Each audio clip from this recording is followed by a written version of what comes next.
Hi hello வணக்கம் மக்களே. இன்னைக்கு நம்ம பார்க்க போகிறது கார்கிங்கிற ஒரு த்ரில்லர் படத்தை பற்றி தான் பார்க்க போகிறோம். இந்த படத்தோட ஒன்லைனர் என்னன்னு பார்த்தீங்கன்னா, நம்ம கதாநாயகியோட அப்பா ஒரு குழந்தையோட கூட்டு பலாத்கார கேஸில் ஒரு நபரை அரெஸ்ட் ஆகுறாரு. ஸோ அவர் உண்மையிலே இந்த குற்றத்தை பண்ணாரா இல்லையாங்கிறது தான் இந்த படத்தோட கதை. இந்த படத்தை பார்க்கறதுக்கு முன்னாடி யாரெல்லாம் நம்ம சேனலை சப்ஸ்கிரைப் பண்ணலையோ அவங்களாம் மறக்காமல் சப்ஸ்கிரைப் பண்ணிடுங்க. அது மட்டும் இல்லாமல் டிஸ்கிரிப்ஷனில் என்னோட இன்னொரு சேனலோட லிங்க்கை கொடுத்துருக்கேன். அந்த சேனலில் போடுற மூவிஸ் இங்கே வராது, இங்கே போடுற மூவிஸ் அங்கே வராது. ஸோ நீங்கள் எல்லா மூவிஸையும் பார்க்கணுன்னா 2 சேனல்லையுமே சப்ஸ்கிரைப் பண்ணணும். வாங்க டைம் வேஸ்ட் பண்ணாமல் நம்ம படத்துக்குள்ளே போகலாம். ஸோ இந்த படத்தோட கதாநாயகி சாய் பல்லவி, இவங்களோட பேர் கார்கி. ஸோ இவங்களை நான் ஹீரோயினே கூப்பிட்டுக்கிறேன். நம்ம படத்தோட ஹீரோயின் ஒரு ஸ்கூல் டீச்சர். ஸோ இவங்க இப்போ எங்கே இருக்காங்கன்னு பார்த்தீங்கன்னா, ஸ்கூலில் ஒரு எக்ஸாமினேஷனில் இருக்காங்க.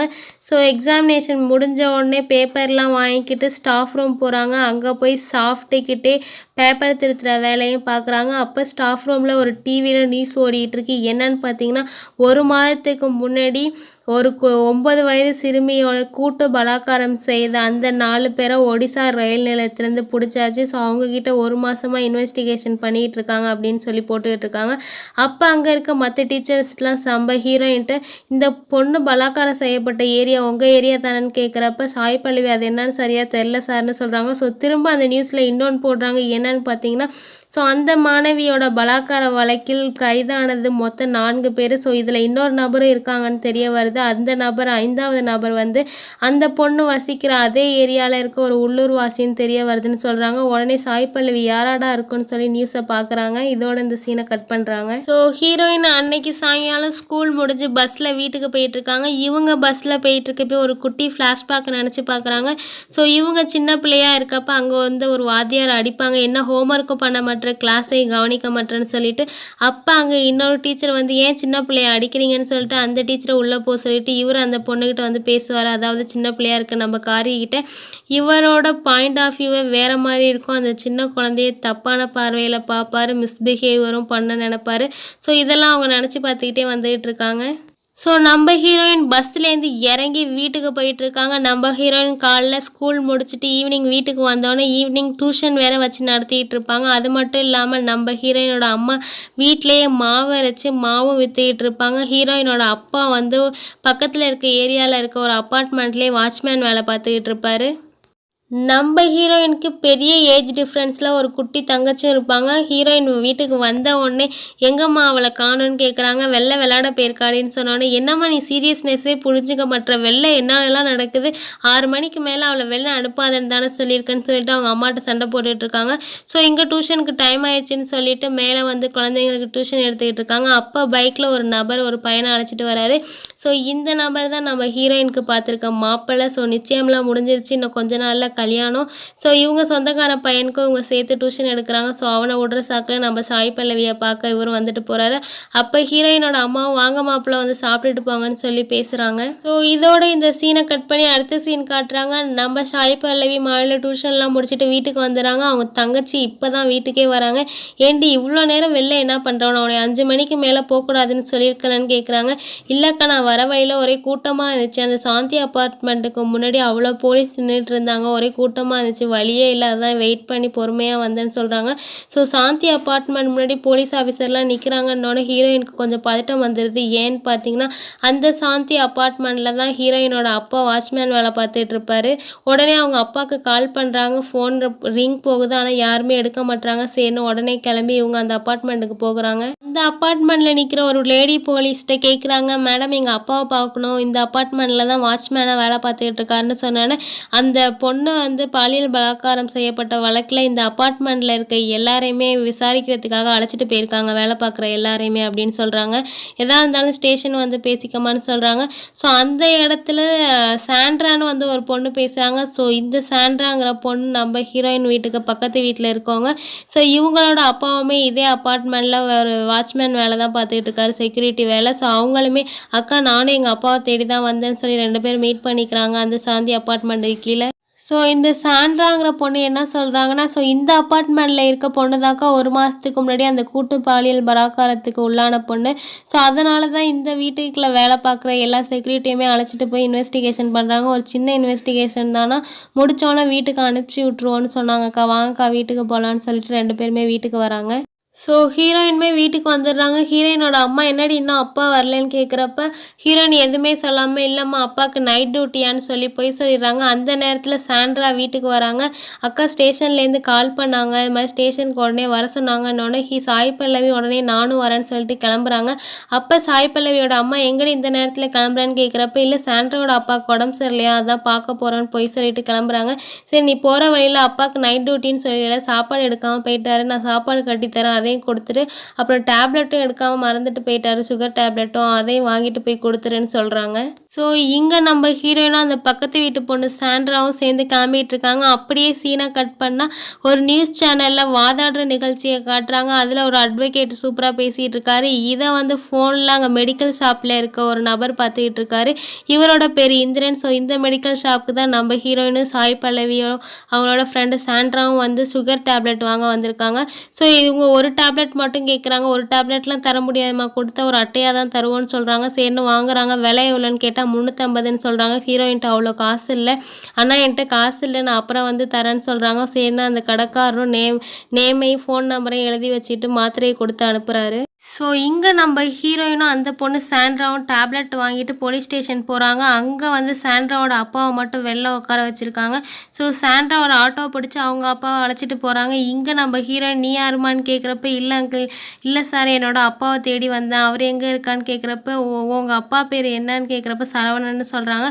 ஓ நீ சரவணோட பொண்ணா, உடனே போய் டிசியை மீட் பண்ணுமான்னு சொல்கிறாங்க. அங்கே போய் மீட் பண்ண அந்த போலீஸ் ஆஃபீஸர் ரொம்ப பொறுமையாகவே எடுத்து சொல்கிறாரு. அந்த 9 வயசு பொண்ணோட பாலியல் பலாத்காரம் கேஸில் 5வது அக்யூஸ்டாக அவங்க அப்பாவை தான் அரெஸ்ட் பண்ணியிருக்கோன்னு சொல்கிறப்ப இவங்களுக்கு அப்படியே பக்குன்னு ஆயிடுது. என்ன சார் நீங்கள் பாட்டுக்கு என்னென்னமோ சொல்கிறீங்க, நீங்கள் கரெக்டாக விசாரிச்சிங்களா, எங்கள் அப்பா அப்படிப்பட்ட ஆள்லாம் கிடையாதுன்னு சொல்லி அழுதுகிட்டு இருக்காங்க. அதுக்கு அந்த போலீஸ் ஆஃபீஸர், இந்தம்மா நாங்கள்லாம் ஒன்றும் ஆள் கிடைக்காமலாம் உங்கள் அப்பாவை பிடிக்கல, 1 மாதம் நல்லா இன்வெஸ்டிகேஷன் பண்ணி எவிடன்ஸோடு தான் உங்கள் அப்பாவை அரெஸ்ட் பண்ணி வச்சுருக்கோம், உன் நல்லதுக்கு தான் சொல்கிறேன், நைட்டோட நைட்டாக வந்து ஊரை விட்டு காலி பண்ணி போயிருங்க, இன்னும் உங்கள் அப்பா தான் இந்த கேஸில் இன்வால்வ் ஆகிருக்காரு, இன்னும் நாங்கள் மீடியாவுக்கு இன்ஃபார்ம் பண்ணல, மீடியாவுக்கு மட்டும் தெரிஞ்சிச்சுன்னா உங்கள் குடும்பத்தை மக்கள் சும்மா விட மாட்டாங்க, ஸோ இந்த நியூஸ் வந்து ரொம்பவே சென்சிட்டிவான நியூஸ் அப்படின்னு சொல்கிறாங்க. ரொம்ப அழுகுறாங்க. என் சார் எங்கள் அப்பா அந்த மாதிரிலாம் ஆள் கிடையாது அப்படின்னு சொல்லிட்டு, அதுக்கு அந்த போலீஸ் ஆஃபீஸர் பெனிக்ஸ் வந்து, இல்லைம்மா நாங்கள் சும்மாலாம் அரெஸ்ட் பண்ணல, ப்ராப்பரான எவிடன்ஸ் எங்கள்கிட்ட இருக்குது, ஸோ நீங்கள் வீட்டுக்கு உடனே கிளம்புங்கிறாங்க. ஸோ ஹீரோயினுக்கு என்ன பண்ணுறதுனே தெரில, யாருக்கோ ஃபோன் அடிக்கிறாங்க. யாருன்னு பார்த்தா டிவி சேனலில் இன்டர்வியூ கொடுத்துக்கிட்டு இருந்தார்லே ஒரு அட்வொகேட்டு, அவங்களுக்கு ஃபோன் பண்ணி பேசுகிறாங்க. அங்கிள் இது மாதிரி அப்பாவை அரெஸ்ட் பண்ணி வச்சுருக்காங்க, என்ன நீங்கள் கேளுங்க அங்கிள்னு சொல்கிறாங்க. ஸோ இவங்க வந்து நம்ம ஹீரோனோட ஃபேமிலி ஃப்ரெண்டு, இவர் ஒரு வக்கீல். ஸோ இருமா நான் என்னன்னு சொல்லி கேட்குறேன்னு சொல்லிட்டு அவரும் போலீஸ் ஸ்டேஷனில் மற்ற போலீஸ்க்கெல்லாம் ஃபோன் பண்ணி கேட்குறாரு. ஸோ இங்கே ஹீரோயின் அழுதுகிட்டே ஸ்டேஷன்கிட்டே வெயிட் பண்ணிகிட்டு இருக்காங்க. அப்போ 2 போலீஸ் ஆஃபீஸர் 2 சாப்பாடு பொட்டணத்தை வாங்கிக்கிட்டு ஸ்டேஷனுக்கு பின்னாடி வழியாக போகிறாங்க. ஸோ ஹீரோயின் இதை நோட் பண்ணிவிட்டு அவங்க பின்னாடியே ஃபாலோ பண்ணி பார்த்தா அதே ஸ்டேஷனுக்கு பின்னாடி அவங்க அப்பாவை ஒளிச்சு வச்சுருக்காங்க. இதை அவங்க பார்த்துக்கிட்டு இருக்கப்போ அங்கே ஒரு லேடி போலீஸ் நம்ம ஹீரோயின் அங்கே நின்று பார்க்குறத பார்த்துட்டு திரும்ப போலீஸ் ஆஃபீஸர்கிட்டே அழைச்சிட்டு வந்து விடுறாங்க. இந்த போலீஸ் ஆஃபீஸர் பெனிக்ஸும், உனக்கு ஒரு தடவை சொன்னால் புரியாதம்மா, உன்னை வீட்டுக்கு தானே போக சொன்னேன், இங்கேயே நின்றுட்டு இருக்கேன்னு கேட்குறப்ப, சார் எங்கள் அப்பா ஒரு தடவை பார்த்துக்கிறேன்னு சொல்கிறாங்க, அதெல்லாம் பார்க்க அலோடு கிடையாது, நீ முதல்ல வீட்டுக்கு போன்னு சொல்கிறாங்க. ஸோ போலீஸோட ஜீப்லேயே நம்ம ஹீரோயினை ஏற்றிட்டு போய் வீட்டில் விட சொல்கிறாங்க. ஸோ போலீஸ் ஸ்டேஷனுக்கு வெளியில் இருக்க இந்த ரிப்போர்ட்டரு நடக்கிற எல்லாத்தையுமே பார்க்குறாங்க. இந்த ஜேர்னலிஸ்ட்டும் அதே சாந்தி அப்பார்ட்மெண்ட்டில் இருக்க ஒரு அப்பார்ட்மெண்ட்டில் தான் இவங்களும் தங்கியிருக்காங்க. ஸோ இவங்களுக்கு ஏதோ டவுட் வருது சாய் பல்லவியோட அப்பா மேலே. ஸோ 5வது அக்யூஸ்டாக சாய் பல்லவியோட அப்பாவாக தான் இருக்குன்னு கெஸ் பண்ணுறாங்க. இங்கே சாய் பல்லவியை வீட்டில் இறக்கி விட்றாங்க. வீட்டுக்கு போன சாய் பல்லவி அவங்க அம்மா கிட்ட எதுவுமே சொல்ல, ஆனால் அவங்க அப்பாவும் இவங்களும் சேர்ந்து சின்ன வயசில் எடுத்த ஃபோட்டோவை பார்த்து ஃபீல் பண்ணிகிட்டு இருக்காங்க. அப்படியே நைட்டு தூங்கிடுறாங்க எல்லாரும். காலைல ஏந்திரிச்சு பார்த்தா ஜன்னல்லேருந்து ஒரு கல் உள்ளே வருது. யார் அந்த கல்லை எடுத்து அடித்தான்னு சொல்லிட்டு சாய் பல்லவி வெளில போய் எட்டி பார்த்தா இவங்க வீட்டுக்கு ஆப்போசிட்டில் இருக்க நபர் கையில் நியூஸ் பேப்பரை பார்த்துக்கிட்டு இவங்க வீட்டை முறைச்சி பார்த்துக்கிட்டு இருக்காரு. ஸோ உடனே ஹீரோயினுமே நியூஸ் பேப்பர் எடுத்து பார்த்தா அவங்க அப்பா தான் 5வது குற்றவாளின்னு சொல்லி பத்திரிக்கையிலே போட்டாங்க. இவங்களுக்கு என்ன பண்ணுறதுனே தெரியல. ஸோ ஹீரோயின் காலைல கிளம்புறாங்க. வீட்டில் எல்லா கதவு ஜன்னல் எல்லாத்தையும் சாத்திட்டு அவங்க அம்மாவையும் தங்கச்சியையும் கூப்பிட்டு உட்கார வச்சு, நான் வர வரைக்கும் நீங்கள் யாரும் வெளில போகக்கூடாதுன்னு சொல்லி உட்கார வச்சுட்டு தான் வெளில போகிறாங்க. வீட்டை வெளியில் உள்ள ஆள் இல்லாத மாதிரி பூட்டு போட்டுட்டு தான் கிளம்புறாங்க. இவங்க வீட்டு முன்னாடி அவ்வளோ ரிப்போர்ட்டர்ஸ் வந்து நிற்கிறாங்க. உங்கள் அப்பா தான் அந்த 5வது குற்றவாளியா அப்படின்னு சொல்லிக்கிட்டு. ஸோ ஹீரோயின் இதுக்கு எதுக்குமே பதில் சொல்லாமல் நேராக கோர்ட்டுக்கு வராங்க. ஸோ கோர்ட்டுக்கு வந்தால் கோர்ட்டு வாசல் முன்னாடி அவ்வளோ மக்கள் நின்று போராட்டம் பண்ணிக்கிட்டு இருக்காங்க. இந்த சின்ன குழந்தைய கற்பழித்தவங்கள சும்மா விடக்கூடாது, எல்லாரையுமே கொல்லணும், தூக்கு தண்டனை கொடுக்கணும்னு சொல்லி போராட்டம் பண்ணிக்கிட்டு இருக்காங்க. அட்டையெல்லாம் வச்சுக்கிட்டு வி வாண்ட் ஜஸ்டிஸ்னு சொல்லிட்டு. ஸோ ஹீரோயின் இதை எல்லாத்தையுமே பார்க்குறாங்க. ஸோ அவங்க அப்பாவை அரெஸ்ட் பண்ணி கோர்ட்டில் ஆஜர் பண்ணியிருக்காங்க. ஸோ இந்த கேஸை விசாரிக்கிறது இவங்க ஒரு அங்கிள்னு ஃபோன் அடித்தாங்க பார்த்தீங்களா, அவங்க தான்.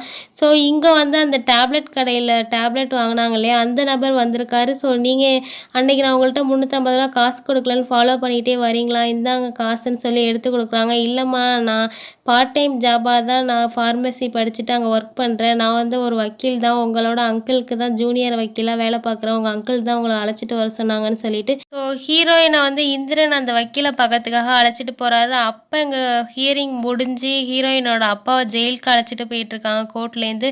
ஸோ அப்பா அந்த வழியில் அங்கே சுற்றி இருக்க மக்கள் எல்லாருமே இவனை சும்மா விடாதீங்க, கொலை பண்ணுங்கன்னு சொல்லி சுற்றி எல்லாருமே அடிக்க வராங்க. எல்லாருக்கிட்டேருந்து பாதுகாத்து அவங்க அப்பாவை ஜீப்பில் ஏற்றுறாங்க. இதுக்கிடையில் நம்ம சாய் பல்லவி அவங்க அப்பாவை எப்படியாவது பார்த்துடணும்னு சொல்லி கதறி கதறி அழுதுகிட்டே அப்பா அப்பான்னு கூப்பிட்டுக்கிட்டு இருக்காங்க. அந்த கூட்டத்தில் அவருக்குமே காதில் உள்ள இவங்களாலையுமே அவங்க அப்பாவை போய் பார்க்க முடியல. ஸோ இந்த சீனை அப்படியே கட் பண்ணிட்டு நம்ம சாய் பல்லவி அந்த அசிஸ்டண்ட்டாக ஒருத்தர் இருந்தார் இல்லையா, இந்திரன் சொல்லி மெடிக்கல் ஷாப்பில் வேலை பார்த்தவர், அவங்க எல்லாருமே போய் அந்த அங்கிள் வக்கீலை போய் பார்க்குறாங்க. ஸோ இவர் வந்து நான் அந்த கேஸை எடுத்துக்கிறேன்னு தான் ஸ்டார்டிங்கில் பேசிக்கிட்டு இருக்காரு. திடீர்னு ஒரு ஃபோன் கால் வருது. ஸோ அந்த ஃபோன் கால் பேசி முடித்தோடனே இவரோட ஃபேஸே மாறுது. என்னன்னு பார்த்தீங்கன்னா, அட்வொகேட் அசோசியேஷன்லேருந்து ஃபோன் பண்ணியிருப்பாங்க. இந்த கேஸை யாரையும் எடுக்கக்கூடாதுன்னு சொல்லியிருப்பாங்க. அதாவது ரேபிஸ்ட்டு சார்பாக யாருமே ஆஜராகக்கூடாதுன்னு சொல்லிட்டாங்கம்மா.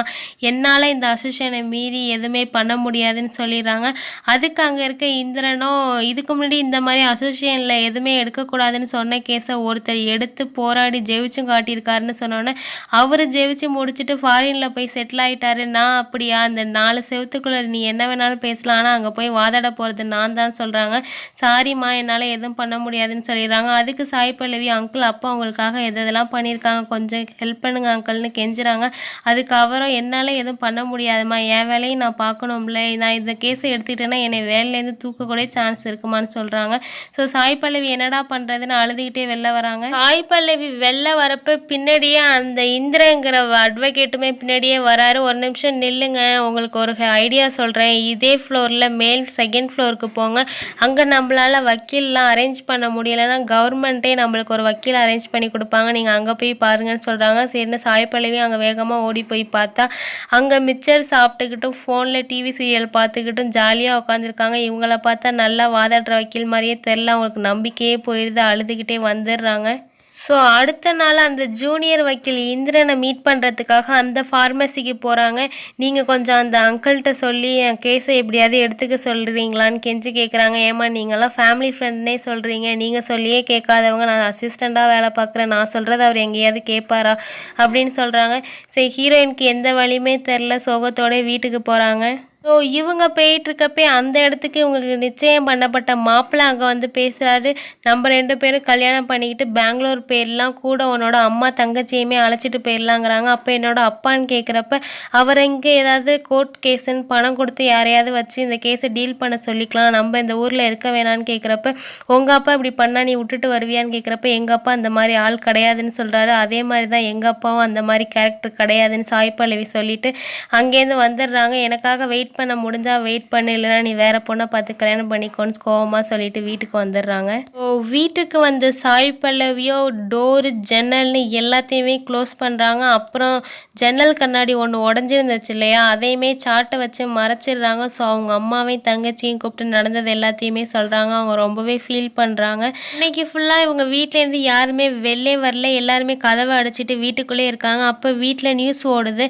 அதில் அந்த அப்பார்ட்மெண்ட்டில் இருந்த ஒரு இது ரிப்போர்ட்டரை காட்டுறாங்க. ஸோ இவங்க தான் நியூஸ் மீடியாக்கெல்லாம் சாய் பல்லவியோட அப்பா ஃபோட்டோ போட்டு இவர் தான் அந்த 5வது ரேபிஸ்ட்டுன்னு போட்டிருப்பாங்க. நீங்கள் போலீஸ்கிட்டேருந்து எந்த இன்ஃபர்மேஷன்லேயும் வராமல் நீங்களாகவே ஒன்று அசியூம் பண்ணிவிட்டு இவர் தான் 5வது குற்றவாளின்னு சொல்லி போட்டிருக்கீங்களேன்னு கேட்குறப்ப என்னோட அசம்ஷன் படி அவர் தான் 5வது குற்றவாளின்னு சொல்லி இவங்க பேசிக்கிட்டு இருக்காங்க. இந்த மாதிரியான சின்ன குழந்தைங்களை ரேப் பண்ணுறவங்கள விடவே கூடாது, இவங்கள வந்து சட்டம் மறைக்க பார்க்குது, அதனால தான் நான் இதை எல்லாருக்குமே வெளியே கொண்டு வரணும்னு சொல்லி நான் நியூஸில் போட்டேன்னு சொல்லி அவங்க பேட்டி கொடுத்துக்கிட்டு இருக்காங்க. இதை சாய் பல்லவியுமே கேட்டுக்கிட்டு இருக்காங்க. சாய் பல்லவியோட அம்மா அங்கேருந்து வந்து வீட்டுக்கு வெளியில் யாரோ ஆள் நடமாட்டம் இருக்க மாதிரின்னு தெரியுது அப்படின்னு சொல்கிறாங்க. உடனே சாய் பல்லவியும் போகிறாங்க. திடீர்னு கரண்ட் கட் ஆகிடுது. ஃபோன் டார்ச் ஆன் பண்ணிக்கிட்டே போகிறாங்க. ஜன்னல் சைடில் யாரோ நடந்து போகிற மாதிரியே தெரியுது. யாருன்னு சொல்லிக்கிட்டே போய் பார்க்குறாங்க. கதவை திறந்து வெளில போய் பார்த்தா அந்த ஜூனியர் அட்வொகேட் இந்திரன் வந்திருக்காரு. ஸோ அவர் சாய் பல்லவியை பார்த்து என்ன சொல்கிறாருன்னு பார்த்தீங்கன்னா, மேம் நானும் வக்கீல் தான் படிச்சிருக்கேன், எனக்கு லைட்டாக திக்கு வாங்கிறனால எனக்கு அதிகமாக எந்த கேஸுமே வரதில்லை, அதனால தான் உங்கள் அங்கிள்கிட்ட அசிஸ்டண்ட்டாக சேர்ந்துக்கிட்டேன், நீங்கள் விருப்பப்பட்டால் உங்கள் அப்பாவோட கேஸை நான் எடுத்துக்கிறேன்னு கேட்குறாரு. ஸோ எந்த ஆதரவுமே இல்லாத சாய் பல்லவிக்கு இவர் இந்த மாதிரி சொன்னது ரொம்பவே சந்தோஷமாக இருக்குது. உடனே ஓகேவும் சொல்லிடுறாங்க. ஸோ இப்போ நைட் ஆயிடுச்சு, நம்ம இதை பற்றி காலைல பேசலான்னு சொல்கிறாங்க. அது மட்டும் இல்லாமல் இந்த இந்திரன் வக்கீல் என்ன சொல்கிறாருன்னு பார்த்தீங்கன்னா, உங்கள் வீட்டோட ஃபீஸை யாரோ பிடுங்கி வச்சுருக்காங்க, நான் போகிறப்ப ஆன் பண்ணிட்டு போகிறேன் அப்படின்னு சொல்லிட்டு போகிறாரு.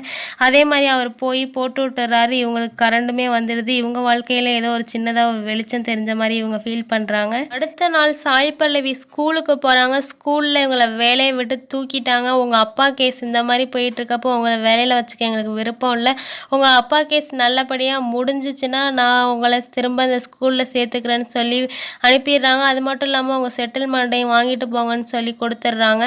இங்கே நம்ம ஹீரோயினும் அந்த அட்வொகேட் இந்திரனும் ஆஃபீஸ்க்கு போகிறாங்க. ஸோ அட்வொகேட்டு ரேபிஸ்ட்டுக்கு ஆதரவாக வாதாட போகிறனால அங்கே இருக்க மற்ற வக்கீல் யாருமே நம்ம இந்திரனை மதிக்கிறதே இல்லை, அவர் கூட யாரும் பேசுகிறது கூட இல்லை. இங்கே சாய் பல்லவி வீட்டுக்கு வந்து பார்த்தா அவங்களோட வீட்டு காம்பவுண்டில் எல்லோரும் சாணி அடித்து வச்சுருக்காங்க. அது மட்டும் இல்லாமல் வீட்டை காலி பண்ணுன்னு சொல்லி எழுதியிருக்காங்க.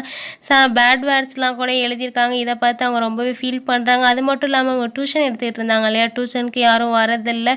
இவங்களோட தங்கச்சியுமே ஸ்கூலுக்கு போகிறதில்ல. ஸோ இவங்களுக்கு வருமானமும் எதுவும் இல்லை. அவங்க அம்மாவோட மாவு கடைக்கு கூட யாரும் மாவு வாங்க வரதில்லை. ஸோ அடுத்த நாள் சாய் பல்லவி அந்த அட்வொகேட் இந்திரனும் அவங்க அப்பாவை கோர்ட்டில் சட்டப்படி மனு வாங்கிட்டு ஜெயிலில் பார்க்க போகிறாங்க. அப்பா அங்கே இருக்க ஆஃபீஸர் உங்கள் அப்பா தூங்கிட்டாரு அப்படி இப்படின்னு காரணம் சொல்லி பார்க்கவே விட மாட்டுறாங்க. ஸோ இங்கே அந்த அட்வொகேட்டை அந்த அங்கிள் வக்கீல் வந்து பார்க்குறாரு. நீ எடுத்திருக்க கேஸ் எந்த மாதிரியான கேஸ் தெரியுமா, ரேபிஸ்ட்டுக்கு ஆதரவாக எடுத்திருக்க, இந்த கேஸில் மட்டும் நீ தோற்று போயிட்டேன்னா உன்னோட கரியரே போயிடும், உன் வாழ்க்கையை நீ இழந்துருவ அப்படின்னு சொல்லிட்டு இருக்காரு. அதுக்கு அவர் என்கிட்ட இலக்கம் என்ன சார் இருக்குது அப்படின்னு சொல்லிட்டு அவர் போயிடுறாரு. இங்கே அட்வொகேட்டும் நிறைய நோட்ஸு கிங்ஸ்ன்னு எடுத்துக்கிட்டு இருக்காரு. அது மட்டும் இல்லாமல் ஹீரோயினோட செலவுக்கு சுத்தராக காசு இல்லாதனால இவங்களுக்கு கல்யாணம் சேர்த்து வச்சுருந்த நகையை விற்றுட்டு பணம் வாங்கி வீட்டு செலவுக்கும் கோர்ட்டு செலவுக்குமே யூஸ் பண்ணிக்கிட்டு இருக்காங்க. ஸோ அட்வொகேட்டும் இங்கே நல்லா ப்ரிப்பேர் ஆகிட்டு இருக்காரு. ஸோ கூடிய சீக்கிரம் இவங்களோட ஃபஸ்ட்டு ஹியரிங்கும் வரப்போகுது. ஸோ அடுத்த நாளில் இவங்க ப்ரிப்பேர்லாம் பண்ணிவிட்டு சில நாட்கள் ஓடுது, ஹியரிங்கும் வருது. 2 பேரும் கிளம்பி கோர்ட்டுக்கு போகிறாங்க. சாய் பல்லவி கோர்ட்டுக்கு வெளியில் உட்காந்துருக்காங்க. உள்ளே வந்து அந்த கேஸ் நடந்துகிட்டு இருக்கு. இந்த கேஸுக்கு பாதிக்கப்பட்ட அந்த குழந்தை வரல, ஏன்னா ஐடென்டிஃபிகேஷன்லாம் முடிஞ்சிருச்சு, திரும்ப அந்த குழந்தைய டிஸ்டர்ப் பண்ண வேணாமேன்னு சொல்லிட்டு அவங்க பேரண்ட்ஸ் அழைச்சிட்டு வரல. இவர் தான் அந்த குழந்தைக்கு ஆதரவாக வாதாட போகிறவர். இவர் பேர் பிபி, நான் அவரை பிபினே வச்சுக்கிறேன். இவங்க தான் அந்த கோர்ட்டோட ஜட்ஜி, இவங்க திருநங்கை. ஸோ நம்ம ஹீரோ வந்து ஹீரோயினோட அப்பாவுக்கு, அதாவது ரேபிஸ்ட்டுக்கு ஆதரவாக வாதாட வந்திருக்காரு. ஸோ பிபி வந்து போலீஸ் ஆஃபீஸரை கூப்பிட்டு விசாரிக்கிறாரு. இந்த கேஸை பற்றின டீட்டெயிலை ஃபஸ்ட்டு நரேட் பண்ணுங்கன்னு சொல்கிறாரு. ஸோ இந்த போலீஸ் ஆஃபீஸரும் நரேட் பண்ண ஆரம்பிக்கிறாரு. இந்த போலீஸ் ஆஃபீஸர் பெனிக்ஸ் நரேட் பண்ண நம்மளுக்கு விஷுவலாக காட்டுறாங்க. அந்த சாந்தி அப்பார்ட்மெண்ட்டில் ஒரு வீட்டில் வேலை பார்த்துக்கிட்டு இருந்த வேலைக்காரன் தான் பெனிக்ஸ். ஸோ அவங்க வீட்டில் நாய் வளர்த்துக்கிட்டு இருந்தாங்க. ஸோ டெய்லி நாயை வாக்கிங் கூட்டிகிட்டு போகிற வேலையை முகேஷ் தான் பண்ணுவார். ஸோ அந்த அப்பார்ட்மெண்ட்டில் லிஃப்ட்டுக்கு பெட்ஸுக்கு அலோட் கிடையாது. ஸோ அங்கே இருக்க படிக்கட்டு வழியாக தான் இவர் டெய்லியும் அழைச்சிட்டு போவார். அப்படி இந்த பெட்ஸ் மேலே ரொம்ப ஆர்வம் உள்ள அந்த குட்டி குழந்தை டெய்லி இந்த நாயை பார்த்து கொஞ்சிறதுக்காக கரெக்டாக 5 மணிக்கு அந்த ஸ்டெப்பு கிட்ட வரும். அந்த ஸ்டெப்புக்கு பக்கத்தில் தான் இவங்க வீடு இருக்கனால பக்கத்துலேயே தானே ஸ்டெப்பு இறங்கி டெய்லி இந்த நாயை பார்த்துட்டு போகலாமேன்னு டெய்லி வந்து பிஸ்கட் கொடுக்கும். இது ஒரு டெய்லி ரொட்டீனாகவே இருக்குது. இதை முகேஷ் நல்லா நோட் பண்ணுறாரு. அது மட்டும் இல்லாமல் அந்த அப்பார்ட்மெண்ட்டில் இருக்க யாருமே வந்து அந்த படிக்கட்டை யூஸ் பண்ண மாட்டாங்க. எல்லோரும் லிஃப்ட்டை தான் யூஸ் பண்ணுவாங்க. ஸோ இந்த பொண்ணு தனியாக வரது இவருக்கு நல்லா சாதகமாக யூஸ் பண்ணுறாரு. ஸோ அங்கங்கே வேலை பார்த்துக்கிட்டு இருந்த இவரோட ஃப்ரெண்ட்ஸ் கிட்டே இது மாதிரி டெய்லியும் ஒரு சின்ன பொண்ணு அந்த டாகை பார்க்க வருது, சுற்றி யாருமே இல்லைன்னு சொல்லி இவங்க எல்லாம் பேசிக்கிட்டு இவங்க ஒரு பிளானும் போடுறாங்க. ஸோ அடுத்த நாள் அந்த பொண்ணு அந்த மாடிக்கு வரப்ப நம்ம அந்த பொண்ணுக்கு மயக்க மருந்து கொடுத்து ரேப் பண்ணலான்னு சொல்லி பிளான் போட்டு அதை எக்ஸிக்யூட்டும் பண்ணுறாங்க. அந்த குழந்தைக்கு மயக்க மருந்து கொடுத்து அதே மாடிப்படியில் வச்சு ரேப் பண்ணுறாங்க. ஸோ அப்போ வந்து யாரோ வர மாதிரி சத்தம் கேட்குது. உடனே அந்த பொண்ணை அங்கேயே விட்டுட்டு இவங்க எஸ்கேப் ஆகுறாங்க. அப்போ டைம் வந்து 6 மணி. இவங்க 4 பேருமே வட மாநிலத்தை சேர்ந்தவங்க. இந்த தப்பை பண்ணிவிட்டு அவங்க ஊருக்கும் தப்பிச்சு போயிட்டாங்க. ஸோ அதுக்கப்புறம் பாதிக்கப்பட்ட குழந்தையோட அப்பா கொடுத்த கம்ப்ளைண்ட் பேரில் நாங்கள் தீவிர விசாரணையில் ஈடுபட்டோம். அப்போ வந்து தப்பிச்சு போன 4 பேரையுமே அங்கே ஒடிசாவில் இருக்க ஒரு ரயில் நிலையத்தில் வந்து பிடிச்சி அரெஸ்ட் பண்ணோம். ஸோ இவங்க 4 பேரையுமே அந்த குழந்தையை கூப்பிட்டு ஐடென்டிஃபிகேஷன் பண்ண சொன்னோம். அந்த பொண்ணு இந்த 4 பேரையுமே கை காட்டுனுச்சு. அது மட்டும் இல்லாமல் அந்த குழந்தை ஓடி போய் அவங்க அப்பா காதில் ஏதோ சொன்னிச்சு. அப்போ தான் அவங்க அப்பா சொன்னார் 5ஆவதாக ஒரு ஆள் இருக்காருன்னு சொல்லிட்டு. ஸோ திரும்ப நாங்கள் இந்த இன்வெஸ்டிகேஷன்லாம் திரும்ப விசாரிக்க ஆரம்பித்தோம், ரீஇன்வெஸ்டிகேஷன் பண்ண ஆரம்பித்தோம். அப்போ தான் இந்த ஹீரோயினோட அப்பா 5ஆவது நபர்னு நாங்கள் ஃபைன் பண்ணோம். அது மட்டும் இல்லாமல் அந்த குழந்தையும் கூப்பிட்டு ஐடென்டிஃபிகேஷன் பண்ண சொன்னோம். அந்த பொண்ணு கரெக்டாக இவரை தான் கை காட்டுனுச்சு. அதனால தான் இந்த 5ஆவது நபரையும் நாங்கள் அரெஸ்ட் பண்ணோன்னு தெளிவாக சொல்கிறாரு. குழந்தை சார்பாக வாதாடுற அந்த பிபி வக்கீல என்ன சொல்கிறாருன்னா, அந்த குழந்தையே ஐடென்டிஃபிகேஷன் பண்ணதுக்கப்புறம் வேற என்ன டவுட், இவர் தான் கன்ஃபார்ம் அந்த 5ஆவது அக்யூஸ்டுன்னு சொல்கிறாங்க. ஸோ அங்கே இருக்க ஜட்ஜோ ஹீரோயினோட அப்பா சார்பாக வாதாட வந்திருக்க வக்கீல் இந்திரனை கூப்பிட்டு உங்கள் சார்பாக ஏதாவது கேள்விகள் கேட்கணும்னா கேட்டுக்கலான்னு சொல்கிறாங்க. ஸோ இவரும் போய் நீங்கள் அந்த பசங்களை எங்கே அரெஸ்ட் பண்ணீங்கன்னு கேட்குறாரு.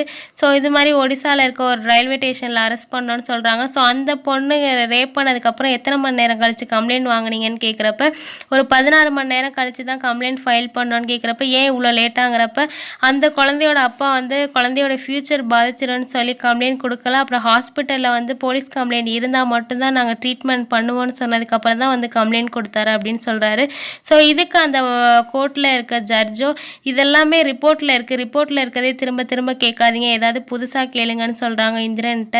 அங்கே இருக்க பிபி இன்னும் இந்த ஆள் ரிப்போர்ட்டை கூட படிக்கலையான்னு சொல்லிட்டு நம்ம இந்திரன் வக்கீல் ரொம்பவே கிண்டல் பண்ணுறாரு. உடனே இந்திரனும் ரிப்போர்ட்டை ஒரு தடவை நம்ம கோ த்ரூ பண்ணிக்கலான்னு சொல்லிட்டு ஒரு 2 செகண்ட் ரிப்போர்ட் எல்லாத்தையுமே தெளிவாக பார்த்துடுறாரு. திரும்ப பெனிக்ஸ்ட்டை வந்து கேள்விகள் கேட்க ஆரம்பிக்கிறாரு. நீங்கள் செகண்ட் ஐடென்டிஃபிகேஷனை பற்றி கொஞ்சம் நரேட் பண்ணுங்கள் தெளிவான்னு சொன்னோன்னே இவரும் சொல்ல ஆரம்பிக்கிறாரு. ஸோ செகண்ட் ஐடென்டிஃபிகேஷனில் வந்து அந்த ஏற்கனவே ஐடென்டிஃபை ஆன அந்த 4 குற்றவாளிகள், அப்புறம் புதுசாக நாங்கள் ஃபைன் பண்ண அந்த குற்றவாளி, அப்புறம் இன்னும் கொஞ்சம் பேரை கலந்து நிற்க வச்சு அவங்க அந்த பொண்ணை திரும்ப ஐடென்டிஃபிகேஷன் பண்ண சொன்னோம். அந்த பொண்ணு கரெக்டாக 4 பேரை மறுபடியும் ஐடென்டிஃபை பண்ணிடுச்சு. 5ஆவது ஆளை பண்ணுறப்ப அந்த குழந்தைக்கு கொஞ்சம் மென்டலி ஒரு மாதிரி வீக்காக ஆகிட்டா, மயக்கம் போட்டு விழுந்துட்டா. அவங்க அப்பாட்ட என்ன பிரச்சனைன்னு கேட்குறப்ப எப்போதும் போடுற டேப்லெட்டை போடல, மறந்துட்டோன்னு சொன்னாங்க. உடனே நான் என்ன பண்ணேன்னா அதே டேப்லெட்டை தான் எங்கள் ஸ்டேஷனில் வேலை பார்க்குற ஒரு டிரைவரும் முழுங்கிட்டு இருந்தார். ஸோ அந்த டேப்லெட்டை அவர்கிட்டேருந்து வாங்கி அவங்க அப்பா கிட்ட இந்த டேப்லெட் தான் நீங்கள் இந்த குழந்தைக்கு கொடுப்பீங்களான்னு கேட்டு கன்ஃபார்ம் பண்ணதுக்கப்புறம் அந்த டேப்லெட் அந்த குழந்தைக்கு கொடுத்தோம். அந்த டேப்லெட் போட்ட உடனே அந்த குழந்தை ஓரளவு நார்மல் ஆகிட்டா. அதுக்கப்புறம் தான் நாங்கள் திரும்ப செகண்ட் ஐடென்டிஃபிகேஷன் வந்து பண்ண வைக்கிறப்ப அந்த 5ஆவது நபரையும் கரெக்டாக அந்த பொண்ணை ஐடென்டிஃபை பண்ணால் அதுக்கப்புறம் தான் நாங்கள் இவரை அரெஸ்ட் பண்ணோங்கிறத இவர் கிளியராக நரேட் பண்ணுறாரு. அந்த செகண்ட் ஐடென்டிஃபிகேஷனை வச்சு மட்டும் இந்த 5ஆவது நபரை அரெஸ்ட் பண்ணல. அது மட்டும் இல்லாமல் எங்கள் இன்வெஸ்டிகேஷன்லேயே நாங்கள் சில க்ளூ கிடச்சிச்சு. அதாவது அந்த குழந்தைய ரேப் பண்ண அன்னைக்கு அந்த 4 பேரும் ஏதோ சவுண்டு கேட்டு பாதிலே விட்டுட்டு போயிட்டாங்க. அதாவது அப்போ டைம் 6 மணி. ஸோ இங்கே செக்யூரிட்டி வேலை பார்த்த சரவணனோட டியூட்டி முடிகிறது 6 மணி. ஆனால் அவர் 6 மணிக்கு போகாமல் அதே அப்பார்ட்மெண்ட்லேயே இருந்திருக்காரு. அது மட்டும் இல்லாமல் 6:30க்கு இந்த குழந்தைய கூட்டிகிட்டு போய் அவங்க வீட்டில் விட்டதுமே அவர் தான். ஸோ அவர் இந்த குழந்தைய ரேப் பண்ணதுக்கப்புறம் பார்த்த ஃபஸ்ட்டு விக்டிம் அவர் தான். ஸோ அந்த அரை மணி நேரம் அவர் அந்த குழந்தை கூட தான் இருந்திருப்பாருன்னு நினைக்கிறேன். ஸோ அவர் வேறு எங்கேயுமே இருந்ததா க்ளூ தெரில. ஸோ அந்த 5ஆவது நபர் இவர் தான் சொல்லி நாங்கள் அரெஸ்ட் பண்ணோம் அப்படின்னு சொல்கிறாரு. செகண்ட் நரேஷன் முடிஞ்ச உடனே இந்திரன் கேள்விகளை கேட்க ஆரம்பிக்கிறார். நீங்கள் ஒரு டேப்லெட் அந்த குழந்தைக்கு கொடுத்தோம்னு சொன்னோம் இல்லையா, அந்த டேப்லெட்டோட நேம் என்ன, அது எதுக்காக முழுங்குறதுன்னு கேட்குறாரு. ஸோ அந்த போலீஸ் ஆஃபீஸர் அந்த டேப்லெட்டோட நேமை சொல்லிட்டு அது வந்து ஸ்ட்ரெஸ்ஸுக்காக முழுங்குறது அப்படின்னோடனே, ஸோ நீங்கள் கொடுத்த டேப்லெட்டோட டோசேஜ் பார்த்தீங்களான்னு கேட்குறப்ப, டோசேஜ் பார்க்கலாம், ஆனால் அந்த டேப்லெட் அதுதானான்னு அவங்க அப்பாட்ட ஒரு தடவை கன்ஃபார்ம் பண்ணி தான் கேட்டோன்னு சொல்கிறப்ப உடனே இவருக்கு ஒரு பாயிண்ட் கிடச்சிருது. ஜட்ஜிக்கிட்ட இந்திரன் பேசுகிறாரு. குழந்தைங்களுக்கு கொடுக்குற டோசேஜ் எப்போதுமே கம்மியாக தான் இருக்கணும். ஸோ பெரியவங்களுக்கு கொடுக்குறது குழந்தைங்களுக்கு கொடுத்ததே ரொம்ப தப்புன்னு சொல்கிறாங்க. இதனால் அவங்களுக்கு பல பிரச்சனைகள் வரும். ஸோ இது மாதிரி நிலைமையில் கொடுத்து இவங்க ஐடென்டிஃபிகேஷன் பண்ண சொன்னதுனால கரெக்டான ஆளை ஐடென்டிஃபை பண்ண முடிஞ்சிருக்காதுன்னு சொல்கிறாரு. ஸோ இதை பற்றி ரெஃபர் பண்ணுறதுக்காக கவர்மெண்ட் ஹாஸ்பிட்டல்லேருந்து ஒரு டாக்டரை வர வச்சு ஜட்ஜும் கேட்குறாங்க. சின்ன குழந்தைங்களுக்கு பெரியவங்களோட டோசேஜ் உள்ள டேப்லெட்டை கொடுக்கலாமான்னு கேட்குறதுக்கு அந்த டாக்டரும் அந்த மாதிரி கொடுக்குறது ரொம்பவே தப்பு. இந்த மாதிரி முழுங்குறனால குழந்தைங்களோட உயிருக்கே ஆபத்து வரும். அது மட்டும் இல்லாமல் அவங்க முடிவெடுக்கிறதுலேயும் சில பிரச்சனைகள் வரும், பல உபாதைகளும் வரும்னு சொல்கிறாங்க. ஸோ இதை வந்து அவருக்கு நல்ல பாயிண்டாக கிடச்சிருது. ஸோ இந்த பாயிண்ட்டை நல்லா பிடிச்சிக்கிறாரு இந்திரன். ஸோ முடிவெடுக்கிறதுல பிரச்சனைகள் வருங்கிறத டாக்டர் சொல்கிறத நீங்களே நல்லா கேட்டிருப்பீங்க. ஸோ அந்த மாதிரி நிலமையில் ஐடென்டிஃபிகேஷன் பண்ண சொன்னால் அவங்க தப்பான ஆளை ஐடென்டிஃபை பண்ணவும் சான்ஸ் இருக்குது. ஸோ செகண்ட் ஐடென்டிஃபிகேஷன் ராங்குன்னு சொல்கிறாங்க. ஸோ சாதாரணமாக நீங்கள் சொன்ன மாதிரி இதை ராங்குன்னு கன்ஃபார்ம் பண்ணி கேஸை டிஸ்போஸ் பண்ணிட முடியாது. ஸோ இது ரொம்ப சென்சிட்டிவான கேஸு. அதனால் இந்த கேஸை வந்து திரும்ப 7 நாள் டைம் தர ரீஇன்வெஸ்டிகேஷன் பண்ணுங்க அப்படின்னு சொல்லிடுறாங்க.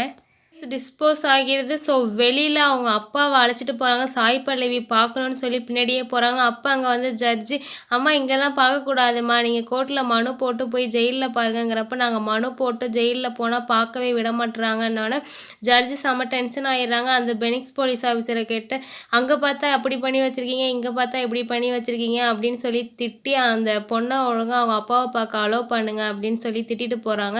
குழந்தைக்கு எவ்வளோ அளவு டோசேஜ் கொடுக்கணுன்னு கூட உங்களுக்கு தெரியல, என்னதான் நீங்களாம் படிச்சுட்டு வந்தீங்கன்னு சொல்லி திட்டுறாங்க. ரிப்போர்ட்டர்ஸும் வராங்க. எப்படி நீங்கள் ஒரு ரேபிஸ்ட்டுக்கு ஆதரவாக வாதாடி அவரை வெளில கொண்டு வந்து மக்களாக நடமாட வைக்க போகிறீங்கன்னு கேட்குறாங்க. அதுக்கு சாய் பல்லவி வந்து, நீங்களாவே ஒன்று முடிவு பண்ணிட்டு உங்கள் இஷ்டத்துக்கு எழுதாதீங்க, எது உண்மையோ அதை மட்டும் எழுதுங்கன்னு சொல்லி கோவமாக சொல்லிட்டு போயிடுறாங்க. ஸோ ஹீரோயினும் இந்திரனும் கோர்ட்லேருந்து அன்றைக்கி கிளம்புறாங்க. ஹீரோயின் வீட்டுக்கு போய் அவங்க காம்பவுண்டில் அசிங்கமாக எழுதியிருந்தது இல்லையா, சாணியெல்லாம் கூட அடித்து வச்சுருந்தாங்க, அது எல்லாத்தையுமே தேய்ச்சி க்ளீன் பண்ணுறாங்க, வீட்டையும் சுத்தப்படுத்துகிறாங்க. இங்கே அப்படியே சீனை கட் பண்ணால் அந்த போலீஸ் ஆஃபீஸர் பெனிக்ஸை காட்டுறாங்க. அவரோட ஹையர் ஆஃபீஸர் அவரை போட்டு திட்டிகிட்டு இருக்காரு. எதுக்கு அந்த டேப்லெட்லாம் ரிப்போர்ட்டில் இது எழுதுனேன் அப்படின்னு கேட்குறப்ப, இல்லை சார் ஒரு சின்ன விஷயத்த கூட விடக்கூடாதுன்னு நான் எழுதி வச்சேன்னொன்னே, இப்போ அந்த சின்ன விஷயம் தான் எவ்வளோ பெருசாக வந்து நிற்கிது பாருன்னு சொல்லி திட்டுறாரு. ஸோ வந்து அன்னைக்கு ஜட்ஜி என்ன சொல்லியிருப்பாங்கன்னு பார்த்தீங்கன்னா, இந்த 7 நாள் ரீஇன்வெஸ்டிகேஷன் முடிஞ்ச உடனே என்னோட முன்னிலையிலையும் தாசில்தார் முன்னிலையிலையும் அந்த குழந்தை வந்து மறுபடியும் ஐடென்டிஃபிகேஷன் பண்ணணும்னு சொல்லியிருப்பாங்க. இங்கே நம்ம ஹீரோயினும் அந்த வக்கீல் சாரும் அவங்க அப்பாவை ஜெயிலில் பார்க்க வந்திருக்காங்க. ஸோ இவங்க 2 ஆதாரத்தை வச்சு தான் இவங்க அப்பாவை அரெஸ்ட் பண்ணியிருப்பாங்க. ஒன்று வந்து அந்த 6 to 6 அந்த டைமிங்கில் இவங்க அப்பா அந்த குழந்தையோட தான் இருந்திருப்பாருன்னு நினச்சி அரெஸ்ட் பண்ணியிருப்பாங்க. இன்னொன்று அந்த ஐடென்டிஃபிகேஷன். ஸோ ஃபஸ்ட்டு இந்த ஐடென்டிஃபிகேஷன் ராங்குன்னு முடிச்சாச்சு. இப்போ வந்து அந்த அரை மணி நேரம் இவர் எங்கே இருந்தாருன்னு தெரிஞ்சுக்கணும். அதை பற்றி இந்த வக்கீல் இவர் கேட்குறாரு. ஸோ அவருக்கு இவர் அன்னைக்கு நடந்த ஃப்ளாஷ்பேக்கை சொல்ல ஆரம்பிக்கிறாரு சாய் பல்லவியோட அப்பா. ஸோ சாய் பல்லவியோட அப்பா என்ன சொல்கிறாருன்னா, நான் தான் தம்பி ஃபஸ்ட்டு அந்த பொண்ணை அந்த நிலமையில பார்த்தேன். ஒரு அப்பா அந்த நிலமையில பார்த்தா என்ன பண்ணுவான், நான் அதே பதற்றத்தோடு அந்த பொண்ணை அழைச்சிட்டு தூக்கிக்கிட்டே அவங்க வீட்டுக்கு போனேன். வீட்டுக்கு போய் அவங்க அப்பா கிட்ட விட்டுட்டு 8:30 வரைக்கும் அவங்க கூடயே இருந்து அவங்க தேவையான உதவியெல்லாம் பண்ணிட்டு வந்தேன். கடைசியில் பார்த்தீங்களா என் மேலே என்ன பழியை போட்டிருக்காங்கன்னு சொல்லி ஃபீலிங்கோடு சொல்லிகிட்டு இருக்காரு. அதுக்கு இந்த அட்வொகேட் சந்திரன் வந்து, உங்களுக்கு 6 மணியோட டியூட்டி முடியுது இல்லையா, நீங்கள் ஏன் 6 மணிக்கு மேலே வரைக்கும் அங்கே இருந்தீங்க, அந்த அரை மணி நேரம் என்ன நடந்துச்சுன்னு சொல்லுங்கன்னு சொல்கிறாரு. ஸோ இவர் தான் பாதிக்கப்பட்ட அந்த குழந்தையோட அப்பா. இவங்க வந்து பாதிக்கப்பட்ட அந்த குழந்தையோட பாட்டி. அந்த குழந்தைக்கு அம்மா கிடையாது. ஸோ இப்போ அப்படியே சாய் பல்லவியோட அப்பா கிட்ட வரலாம்.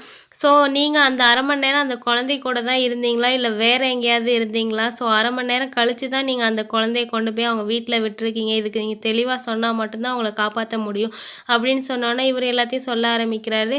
நான் வாட்ச்மேன் வேலைனா வெறும் வாட்ச்மேன் வேலை மட்டும் பார்க்குறது இல்லை தம்பி, அங்கே இருக்கவங்க அதுக்குள்ளே அவ்வளோ வேலை விடுவாங்க. காய்கறி வாங்கிட்டு வர சொல்லுவாங்க, கேன் தண்ணி எடுத்து வந்து தர சொல்லுவாங்க, சிலிண்டரை தூக்கி தர சொல்லுவாங்க.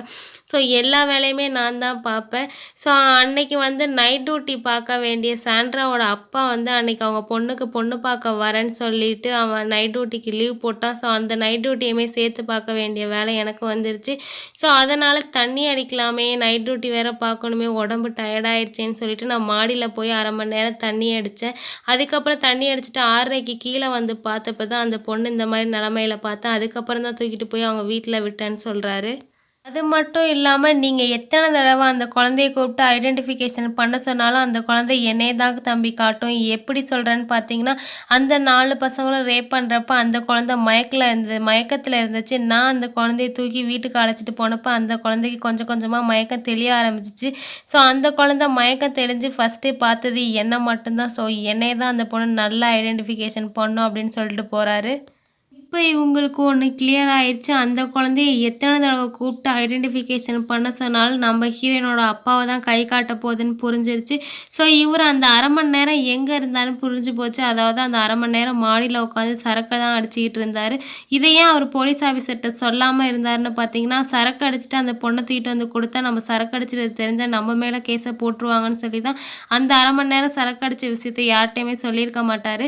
ஸோ இன்னும் உங்களுக்கு 6 நாள் தான் இருக்குது. ஸோ இவங்களால முடிஞ்ச அளவு எல்லார்ட்டையுமே போய் ஏதாவது கேட்டு பார்க்குறாங்க. அந்த சாந்தி அப்பார்ட்மெண்ட்டில் இருக்க மக்கள்கிட்டையும் சரி, அதோட ஓனர்கிட்டையும் சரி போய் விசாரிக்கிறாங்க. இப்போ ரீசெண்டாக யாராவது ஃப்ளாட் காலி பண்ணிட்டு போனாங்களான்னு சொல்லிட்டு அந்த சாந்தி அப்பார்ட்மெண்ட்டோட இன்சார்ஜ் மேனேஜரையும் போய் கேட்டு பார்க்குறாங்க. இங்கே அப்படியே சீனை கட் பண்ணால் அந்த போலீஸ் ஆஃபீஸர் பெனிக்ஸ் பாதிக்கப்பட்ட பொண்ணோட அப்பாவை பார்த்து இன்னொரு ஐடென்டிஃபிகேஷன் கண்டிப்பாக கோர்ட்டில் வந்து ஜட்ஜு முன்னாடி நிற்கணும்னு சொல்லியிருக்காங்க. ஸோ அதுக்கு நீங்கள் கொஞ்சம் கோஆப்ரேட் பண்ணுங்கள் அப்படின்னு கேட்குறப்ப, எத்தனை தடவை தான் என் பொண்ணை அலைய விடுவீங்க அப்படின்னு சொல்லி இவருமே டென்ஷன் ஆகுறாரு. இந்த ஒரு தடவை வாங்க சார்னு பெனிக்ஸும் அவங்க அப்பாவை சமாதானப்படுத்துகிறாரு. சீனை கட் பண்ணால் நம்ம சாய் பல்லவி காட்டுறாங்க. அவங்க குட்டி ஒரு ஃப்ளாஷ்பேக்கை நினச்சி பார்க்குறாங்க. அதாவது இவங்க சின்ன வயசில் இருக்கப்ப அந்த வாத்தியார் வந்து மிஸ்பிஹேவ் பண்ணியிருப்பார் இல்லையா, அதனால் அவரோட டியூஷனுக்கே போகாமல் இருப்பாங்க. கடைசியில் அவர் வீடு தேடியே வந்து நான் சொல்லித்தரேன்ட்டுன்னு வந்து நிற்பார். ஸோ வீட்டில் இது மாதிரி மிஸ்பிஹேவ் பண்ண ட்ரை பண்ணுறப்ப கரெக்டாக அவங்க அப்பா வீட்டுக்குள்ளே வந்து அந்த வாத்தியாரோட தலையிலே அடித்து மிரட்டி அனுப்புவார். ஸோ அப்படிப்பட்ட அப்பா வந்து இந்த மாதிரி தப்பு பண்ணியிருக்கவே மாட்டாங்கன்னு சொல்லி ஸ்ட்ராங்காக பிலீவ் பண்ணுறாங்க சாய் பல்லவி. ஸோ எப்படியாவது அவங்க அப்பாவை காப்பாற்றி ஆகணுங்கிற எண்ணம் மட்டும்தான் அவங்க மனசில் ஓடிக்கிட்டே இருக்குது. 7வது நாளும் இன்றைக்கி நைட்டோட முடிய போது. நாளைக்கு மறுபடியும் கோர்ட்டில் ஆஜராகணும். நாளைக்கு வர தீர்ப்பு தான் உங்கள் வாழ்க்கையை மாற்றும். ஸோ உங்களுக்கு இது வரைக்கும் க்ளூ கிடைக்கல. சாய் பல்லவி என்ன சொல்கிறாங்கன்னு பார்த்தீங்கன்னா, நம்ம அந்த விக்டிமோட அந்த பாப்பாவோட வீட்டுக்கே போய் அந்த பொண்ணுக்கிட்ட கேட்டு பார்க்கலான்னு சொல்கிறாங்க. அதுக்கு வக்கீல் வந்து இது மாதிரி நம்ம போகக்கூடாது, அங்கே போகிறது சட்டப்படி தப்புன்னு சொல்கிறாங்க. இருந்தாலும் சாய் பல்லவி போயே தீரணும்னு சொல்லி அங்கே போகிறாங்க.